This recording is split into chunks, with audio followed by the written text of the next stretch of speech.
눈에 보이 조금 이상한 것 같아서 내가 물었습니다. 뭐 중교이든 나야 돼 물었더니 아니라고 올라가자고. 그래서 병실로 올라갔어요. 올라가서 좀 있다 보니까 가족들이 하나 둘 자꾸 모여요. 이상하다 오늘 뭐 CT 하나 찍으러 온 걸 가지고 왜 이래 모이고 이랬나 싶어는 자꾸 마음에 혼도 생기고 좀 이상해요. 그제야 자신의 병을 알게 됐다. 췌장암 4기. 수술을 받을 수도 없었다. 말기가 되도록 특정 증상이 없는 게 췌장암의 특징. 통증을 느끼고 병원을 찾으면 이미 치료 시기를 놓치는 경우가 많다.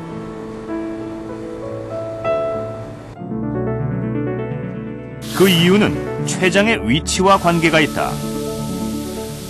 소화효소와 인슐린을 분비하는 췌장은 위 뒤쪽으로 깊숙이 자리하고 있어 암이 생겨도 통증이 심해질 때까지 증상이 잘 나타나지 않고 일반 건강검진으로 찾아내기도 쉽지 않다. 많은 분들이 단순한 소화불량 혹은 뭐 간헐적인 복통 때문에 병원을 가서 흔히들 내시경이나 초음파 검사들을 이제 하게 되죠. 근데 그런 검사를 해서 대부분 췌장암의 경우에는 정상이 나올 수밖에 없습니다. 그래서 괜찮습니다 하고 약을 좀 드시면 또 증상이 또 좋아지니까 또 잊고 있다가 한두 달 있다 다시 증상이 악화돼서 그때 가서 다른 검사를 해보면 췌장암이다. 이렇게 진단되는 분들이 너무나 빈번히 있습니다.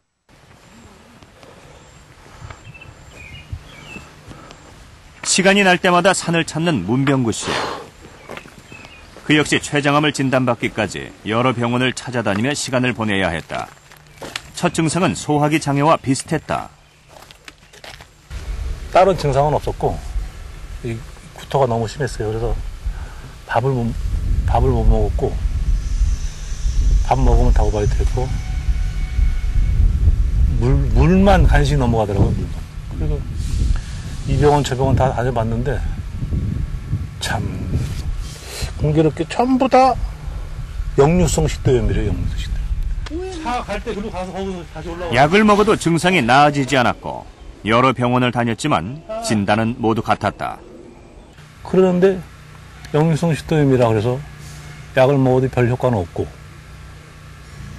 그냥 역류성 식도염이라 그러니까 본인 입장에서는 내가 원해서 진짜 막 입원시켜달라고 억지로 입원시켜달라고 해서 조직검사도 하고 해서 그때서야 이제 비로소 암이라고 하니까 막 진짜 막 우라가 치밀더라고요. 그래서 막 뒤늦게 내려진 췌장암 진단, 이미 3기까지 진행된 상태였다. 치료를 포기하고 싶은 마음도 있었지만 가족들 때문에 그럴 수 없었다. 힘든 몸을 이끌고 산에 오르면서 스스로 마음을 다잡았다.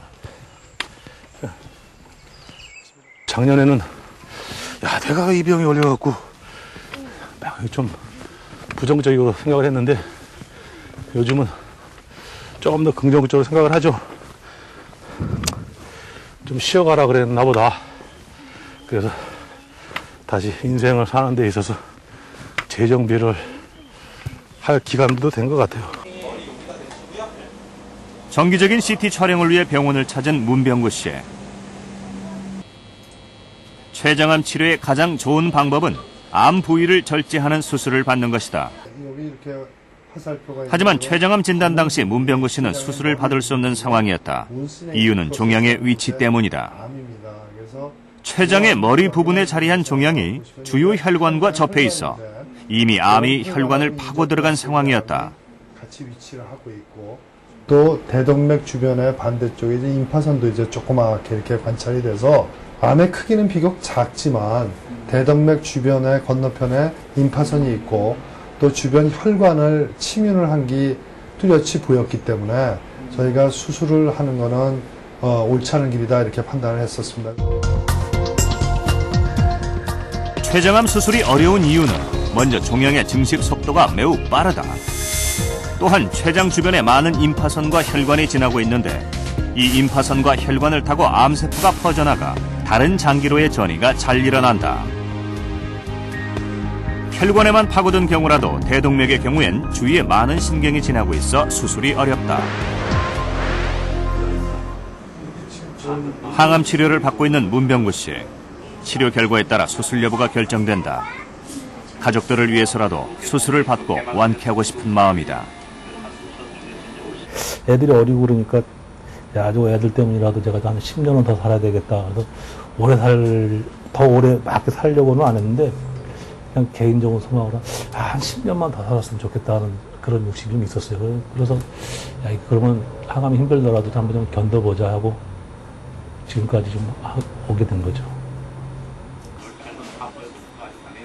생존에 대한 확률이나 수치보다 중요한 건 살겠다는 의지라는 것을 문병구 씨는 굳게 믿고 있다.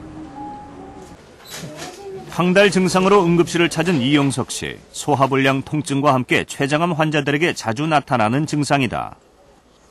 소화도 안 되고 밥을 못 먹고 그다음에 체중이 자꾸 빠지고 이상하게 입맛이 없고 전신이 가렵고 소변은 이상하게 처음엔 이렇게 하다가 점점 노래져하고 나중에는 아주 그냥 새까맣게 정도로 변해요. 내가 봐도 이건 정상이 아니다 싶어서 간 거예요. 췌장암 환자에게 황달 증상은 왜 생기는 걸까? 이 환자분은 이 췌장의 머리 부분에 암이 생긴 거죠. 근데 잘 보시다시피 이 간에서부터 만들어진 담즙이 이 관을 통해서 이렇게 쭉 내려오다가 이 담도가 췌간의 머리 부분을 지나가게 됩니다. 이때 만일 췌장의 머리에 암이 있다면은 이 담도의 관을 누르게 되는 거죠. 이 환자처럼. 그렇게 되면 위에서부터 내려오던 담즙이 이 12장으로 내려가지 못하니까, 즉 막히니까 황달이 생기게 됩니다. 황달 치료의 가장 효과적인 방법은 내시경을 이용한 시술이다. 가느다란 쇠줄을 넣어 막힌 담관 내부에 스텐트를 삽입해 막힌 경로를 열어주는 방법이다. 지금 이제 급히 황달을 빼기 위한 관을 넣은 겁니다. 그래서 이 관을 넣으면 담즙이 잘 빠져나가니까 열도 떨어지고 그렇게 되죠. 그래서 결국은 췌장암 치료 자체도 중요하지만 이렇게 췌장암 때문에 오는 2차적인 합병증을 조절하는 것도 굉장히 중요한 저의 역할입니다. 췌장암도 조기에만 발견해 수술을 받으면 경과가 좋은 편이다. 그런데 수술을 앞둔 김하대 씨의 마음은 점점 불안해진다. 이 잘못 또 되는 거 아이가? 생각에서 또 벗어나는 또 준비이 아닌가? 나병은 또 고칠 수가 있는가 없는가? 또 급한 생각으로 갑작스럽게 뿌리를 걸어서 커져버리는 게 아닌가? 시간을 자꾸 가고 조금 급한 마음. 췌장암이라고 하면 보통 소화액을 분비하는 췌관세포에 암이 생기는 췌관선암을 말한다. 여기 보시면 여기 기찻길 같은 까만 게 보입니다. 이게 췌관입니다. 그러니까 이게 췌장의 그 도로망이죠. 췌관이 이렇게 오고 있는데 쭉 오다가 여기서 갑자기 끊겼습니다. 원래는 여기까지 계속 연결이 돼야 되는데요. 그건 왜 그러냐면 여기에 지금 혹이 있어가지고 종양이 있어서 이 관을 막은 겁니다.